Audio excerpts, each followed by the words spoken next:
রোজামণি মাত্র ৬ বছরের এক নিষ্পাপ শিশু। চোখে ছিল স্বপ্ন, বাবার হাত ধরে পৃথিবী দেখার ইচ্ছে। মায়ের আঁচলে মুখ লুকিয়ে হেসে উঠত, ভাবত একদিন মা বাবার গর্ভ হবে সে। কিন্তু সেই স্বপ্নগুলো তো আর ফিরল না।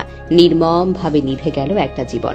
রোজামণিকে পাওয়া গেল পাটক্ষেতে, অর্ধগলিত, আর নিশ্চুপ। এই হৃদয় বিদারক ঘটনা ঘটেছে ৬ জুলাই কিশোরগঞ্জের সদর উপজেলার মারিয়া ইউনিয়নের চরমারিয়া গ্রামে।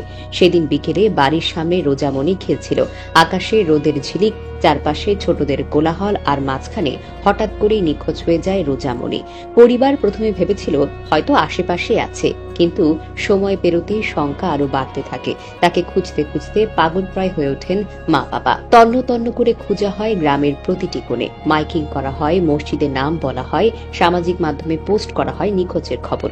তবুও কোনো সাড়া মেলেনি। ৫ দিন পর ১১ জুলাই সকালে গ্রামের এক ব্যক্তি বাড়ির পেছনের পাটক্ষেতের পাশে ঘাস কাটতে যান। হঠাৎ আশেপাশে ভেসে আসে তীব্র দুর্গন্ধ। সন্ধান করতে গিয়ে তিনি দেখতে পান পাট গাছের ভেতরে পড়ে আছে একটা দেহ, অর্ধকৃত, মুখ চেনা যায় না স্পষ্টভাবে, তবুও পরিচিত জামা। সেই ছোট্ট জামাটাই চিৎকার করে বলে দেয়, এই তো রোজামণি। ফুফাতো ভাই নাইম মিয়া বলেন, আমরা তো শুধু খুঁজে গেছি, এক ফোঁটা পানি খাইনি রোজার বা। শুধু বলছিল আমার বাচ্চাটা কোথায় গেল।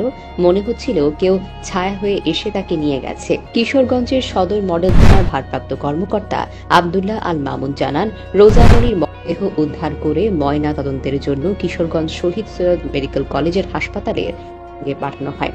তিনি আরো জানান, এই ঘটনায় তদন্ত চলছে এবং একটি মামলা দায়েরের প্রস্তুতিও নেওয়া হয়েছে। একটি শিশু যার হাতে বই থাকার কথা ছিল, সে এখন আর নেই। যার কণ্ঠে হাসির শব্দ হওয়ার কথা ছিল, আজ সেখানে নিরাপত্তা।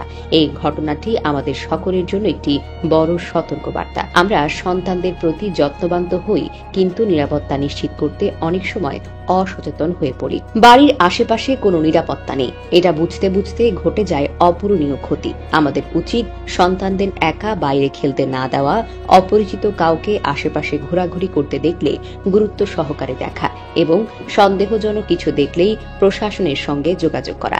একটা রোজামণি যেন হারিয়ে না যায় আর কখনো। হে আল্লাহ, তুমি রোজামণিকে জান্নাতুল ফেরদাউস দান করো। তাকে এমন স্থানে রাখো যেখানে নেই কান্না, নেই কোনো ভয়, শুধু শান্তি আর আলোর ঝলক। আমিন।